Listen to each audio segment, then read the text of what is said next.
सुना भैया हमार, सुना बहनी हमार, 26 जनवरी मनावा। बढ़ी देशवा के मान, बढ़ी देशवा के शान, झंडा तिरंगा फहरावा। सुना भैया हमार, सुना बहनी हमार, 26 जनवरी मनावा। बढ़ी देशवा के शान, बढ़ी देशवा के मान, झंडा तिरंगा फहरावा।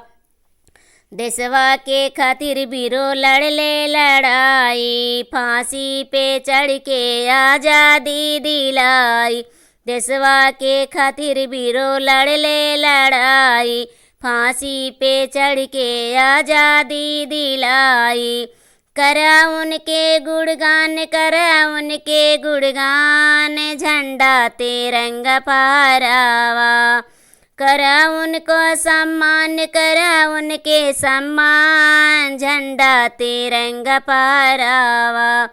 सुना भैया हमार, सुना बहनी हमार, 26 जनवरी मनावा। जाति पाति छोड़ा और एकता बनावा, छोड़ा बुराई भलाई पे आवा।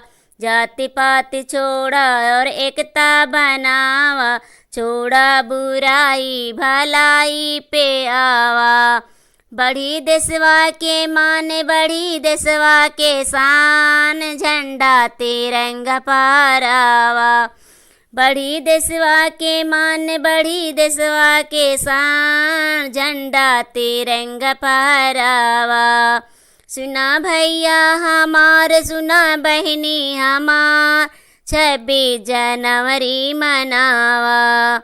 सुना भैया हमार, सुना बहनी हमार, 26 जनवरी मनावा।